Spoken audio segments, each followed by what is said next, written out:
It's now February. Hi guys, this is my brother's room. You actually liked how to read personal growth books, or any type of personal growth book for that matter. So what I'm going to do actually is I read this article by Julian Smith. I'll link to it in the description if you want to check out the article, but it basically talks about the challenge of reading a book a week for an entire year. And that can seem pretty daunting, and I'm going to kind of review that article because I thought it was a really great idea. I tried it last year, the latter half of last year, and actually got through a few months. I think I read like 3 months. I filled each week with a book, and maybe even, I got a hair on the lens again. I cannot stop that from happening every time. So why would you want to do this? It's really cool. He says it gives you a lot of ideas, it helps you think, it's very active, it builds the habit of completion if you try to read a book a week. And you kind of have this journey, this self-journey through all these books and all these ideas, and it just helps you think about a lot of stuff and connect a lot of ideas as well. And everybody wants to read more, right? The body relax, he's talking about exercising. A lot of times when we set a massive goal, you take it seriously and you get a lot done. Well, reading a book a week is not an easy thing. It's just like maybe vlogging every single day. You have to put a lot of commitment into it, but you have to put in consistent commitment, like half an hour a day maybe.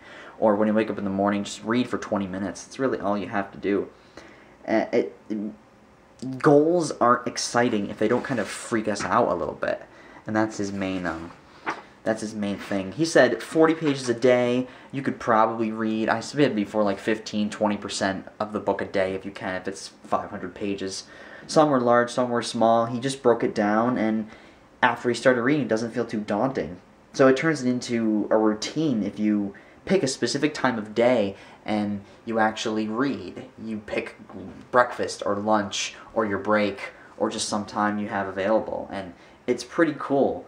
It's cool to realize that you can read a book a week. It seems hard, right?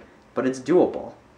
And then again, use every moment. If you have a break, read. Just read when you have free time. It's kind of like writing. If you like to write in a journal and write down ideas, whenever you have free time or you get an idea, just sit down and write. It's just a good use of your time. Use a lunch break if you are waiting for something. Read a little bit. You kind of understand the story through bits and pieces, and that's the best way to do it, is not to read everything at once, just like you're not supposed to read a book all at one time. If you can help it, and you'll get sucked into it.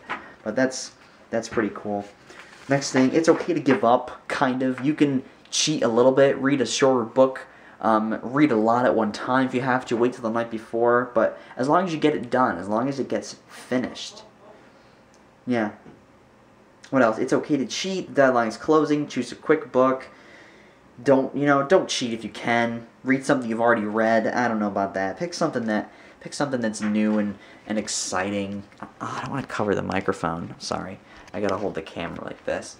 Pick something new and exciting that you haven't read before. Never fall behind. Never owe yourself one. He talks about having a weekly deadline. You have control over your state and your mood, whether or not you want to read, but it's kind of like vlogging every day, right? If you make a commitment, you got to sit down and you have to do things despite you not wanting to do them. If you make a promise and your mood changes, you have to still commit to what you wanted to do. And sometimes it's cool to be ahead of schedule. And let's see, reading has made Julian a much better, complete, and happier person. And it's made me a better, complete, and happier person too. Make all these connections and ideas. 3 minutes. And it's just cool to think about all the world's wisdom is contained in books. Most of it's not on the internet or known by people in your social groups, so this can really help you just expand your mind. Start today, start being interested in reading things and knowing things. Enjoy the ever-present game of knowing and learning and absorbing information to help you just be a more well-rounded, smart, and aware person. And especially things that you're interested in. You want to pursue things that make you feel better and things that make you a more well-rounded person. But you can't learn everything. You can't know it all.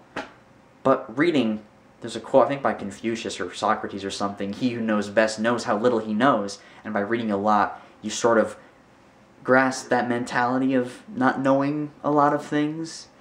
You're more grateful for what you do know. So what it makes you more hungry to learn more. You're just increasing the ever momentum wheel for learning things. February 2nd, Super Bowl is over. 6 more weeks until winter. Big surprise there. And Project 14 day, I'm going to have to start counting above days now. It's going to be pretty confusing, but I just have to add 2 to 31. So 33. And can I add at this late at night? I think I can. 31 plus 2 is day 33. So keep creating awesome self, keep learning, and don't forget to be awesome. Bye!